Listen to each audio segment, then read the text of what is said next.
Assalamualaikum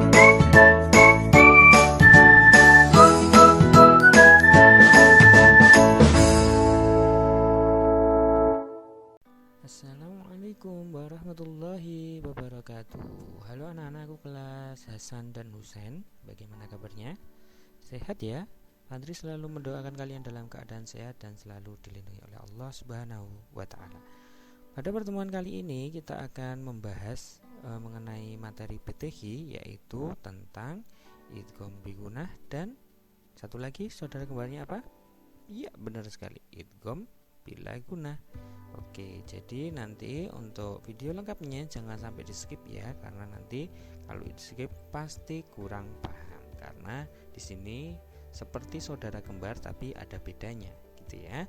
Baik, sebelum lebih jauh untuk mengulas idgham bigunah maupun idgham bila gunah, terlebih dahulu kita harus mengetahui artinya terlebih dahulu. Jadi apa sih arti dari idgham bigunah dan bila gunah? Jadi secara bahasa idgham itu mempunyai arti adalah meleburkan, ya. Jadi idgham itu artinya meleburkan. Jadi apa yang dilebur, Pak?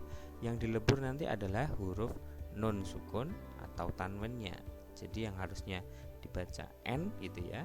Tanwin kan akhirannya n semua ya. Entah itu an, entah itu in, entah itu un, itu tidak jelas.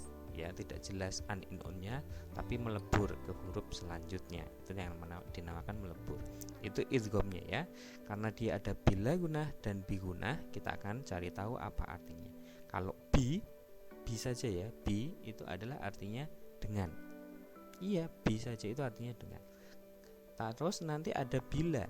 Tadi bi itu dengan, kalau bila itu tanpa, gitu ya. Bi dengan, bila tanpa.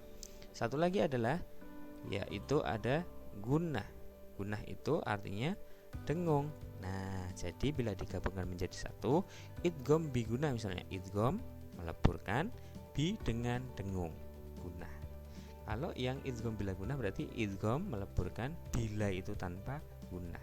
Jadi yang satu bi gunah itu dengan dengung, yang bila gunah tanpa dengung. Karena hurufnya berbeda, jadi nanti untuk cara membacanya juga berbeda walaupun sama-sama idgham, gitu ya.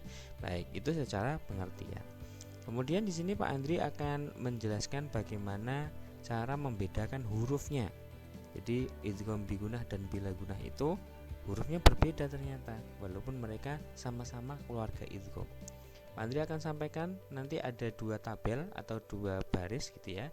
Yang satu kelompok bigunah yang bi dengan ya, bi itu dengan dengung, dan yang satu kelompok bila gunah tanpa dengung.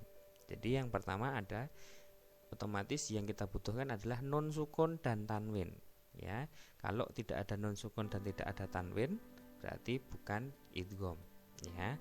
Jadi huruf yang dipertemukan itu adalah nun sukun atau tanwin, nanti bertemu dengan yang pertama huruf idgham terlebih dahulu. Ada mim, ada nun, kemudian ada wawu, kemudian ada yang terakhir ada ya. Jadi ada 4 hurufnya.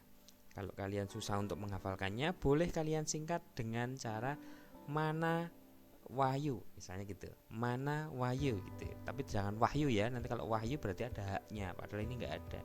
Nama atau mana wahyu gitu juga. Nama boleh, mana juga boleh ya. Itu untuk mempermudah mengingatnya.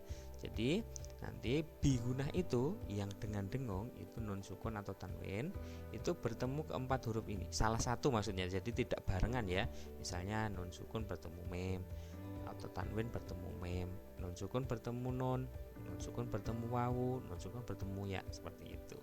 Itu kalau yang bigunah atau dengan dengung. Sedangkan yang bila gunah itu hurufnya cuma 2. Yang pertama ada lam, yang kedua ada ro. Atau bisa kalian singkat biar mudah mengingatnya adalah lari ya. Jadi tadi misalnya mana wahyu lari, atau dibalik nama wahyu lari gitu ya. Itu juga boleh. Jadi biar mudah untuk menghafalkan hurufnya.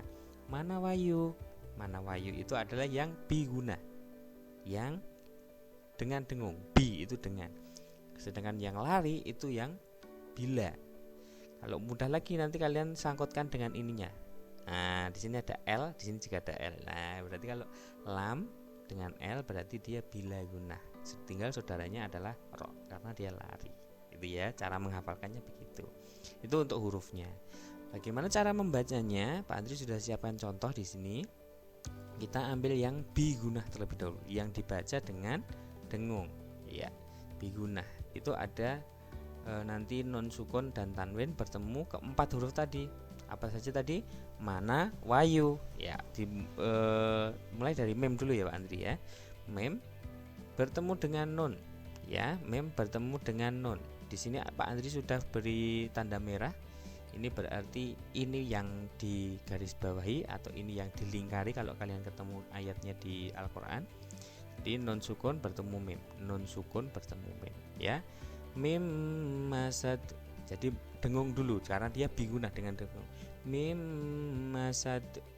Karena apa? Dia dengung karena di sini ada tasdid juga. Jadi harus ditahan. Mim masad itu. Kemudian kalau yang tanwin, ini ada contoh tanwin ya. Di sini tanwinnya bisa fathah, bisa kasrah, bisa dhammah. Delalahnya Pak Andri nemunya dhammah. Narum muqsadah. Jadi dengung dulu. Narum muqsadah. Kalau idhar itu kan narun. Nah, itu harus jelas ya. Itu kalau idhar. Karena ini idgham, ya idgham itu lebur, jadi bukan narun tapi narum. Nah, ini langsung masuk ke huruf selanjutnya. Sama ini juga. Mim bukan min masat. Nah, itu salah cara membacanya. Kalau min itu, kalau cara membacanya dibaca min itu berarti idhar, padahal ini idgham gitu ya. Mim langsung masuk ke huruf selanjutnya, itu namanya dilebur. Itu ya, itulah artinya idgham. Kemudian contoh yang kedua adalah non. Non bertemu non, misalnya non sukun bertemu non ya. Contohnya ada innafa'at. Innafa'at. Ya, ini ditekan karena dia ada tasdidnya. Kemudian dengung dulu ya, karena ini biguna gitu ya. Terus lebur, bukan in kemudian na, ya nggak bisa karena dia ada tasdid dan ini sukun. Jadi otomatis gatok gitu ya. Karena dia itu melebur. Innafa'at misalnya gitu. Itu non sukun bertemu non. Ya. Kemudian ada tanwin bertemu dengan nun. Ini delalahnya Pak Andri nemu lagi domatain ya, tapi tidak harus domatain. Pak Andri ingatkan sekali lagi, boleh kasrotain, boleh fathatain. Delalah Pak Andri nemunya domatain. Amilatun nasibah ya. Amilatun. Nah, ini tunnya bukan tun domatain tapi tunnya masuk ke situ, masuk ke tasdidnya nun yang berikutnya. Amilatun nasibah. Nah, gitu ya. Oke. Contoh selanjutnya ada wow. Wow. Ini bukan wow, tapi wow. Wow. Membacanya juga wa, bukan wa. Nah, jadi jangan salah ya. Oke, contohnya seperti ini. Miwaroihim. Miwaroihim. Ini ada sukunnya sebenarnya, cuma kadang di Al-Qur'an itu kadang di huruf di komputer itu kadang tidak ada, atau di misalnya di Quran digital kadang tidak ada, berarti itu ada sukunnya sebenarnya ya. Hurufnya mati maksudnya. Miwa bukan miwa. Miwa itu salah. Yang benar adalah miwa. Wa. Miwaroihim ya, jadi masuk melebur ke huruf wawunya. Begitu pula dengan yang tanwin. Kuwatiwa. Kuwatiwala. Kuwatiwala. Walaupun dia tidak ada tasdidnya, dia tetap dengung dulu. Kuwatiwala gitu ya. Kemudian satu lagi ada ya. Manawayu gitu ya. Manawayu itu yang bigunah dengan dengung. Contohnya adalah mayyahsya. Mayyahsya. Nah, ini dibacanya bukan man yahsya, salah itu kalau itu, karena dia idgham lebur mayyahsya. Nah, seperti ada tasdidnya padahal tidak ya. Itu adalah bentuk dengungnya dari bigunah. Kemudian ya bertemu dengan tanwin. Nah, ya tanwin bertemu dengan ya, kebalik jadinya. Contohnya adalah liqaumi yuqinun. Liqaumi yuqinun gitu ya. Jadi dengung dulu. Liqaumi yuqinun gitu. Itu adalah bigunah atau yang dengan dengung, benar sekali. Jadi Jadi nanti anak-anak cara membacanya seperti itu. Kalau ketemu di dalam Al-Quran 7 sama, kalian lingkari, jangan seperti tugas yang kemarin kalian kumpulkan itu enggak dilingkari, enggak digarisbawahi. Jadi Pak Andri itu ragu-ragu kalian itu paham atau enggak, atau cuma sekedar nulis ayatnya aja, enggak tahu mana hukumnya gitu ya.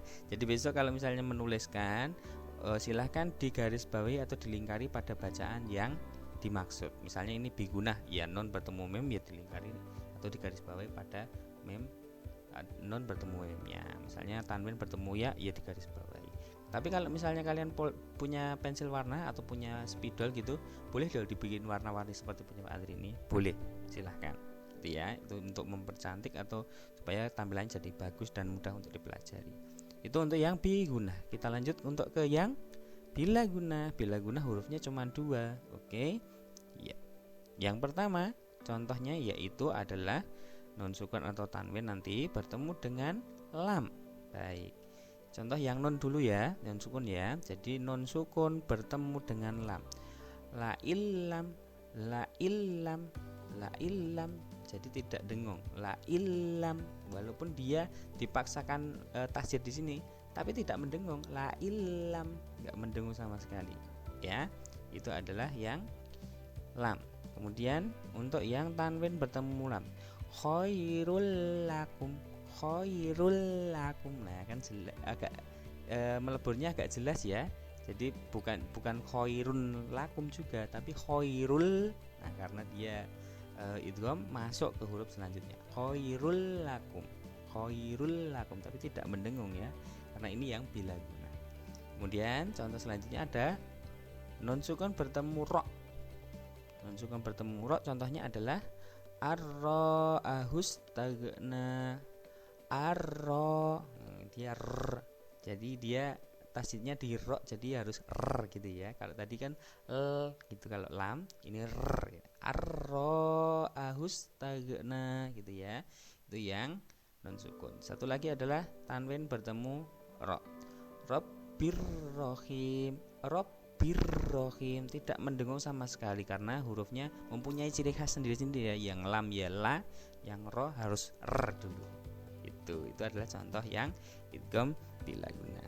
Baik, Pak Andri harap untuk pembelajaran kali ini kalian bisa paham karena sudah Pak Andri warna-warnai gitu ya antara perbedaannya. Jadi semoga mempermudah kalian dalam belajar idgham bigunah dan idgham bilaguna. Sekian pelajaran BTG pada pertemuan kali ini.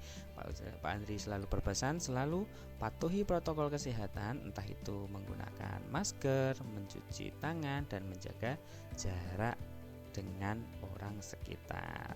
Dan pastinya jangan lupakan sholat wajib dan sholat sunnahnya, ditambah tadarus tiap sholat ya. Demikian dari Pak Andri. Billahi taufiq wal hidayah. Wassalamualaikum warahmatullahi wabarakatuh. SD Muhammadiyah Klaten Utara, cerdas, kreatif, berakhlak, mulia. Sampai jumpa lagi.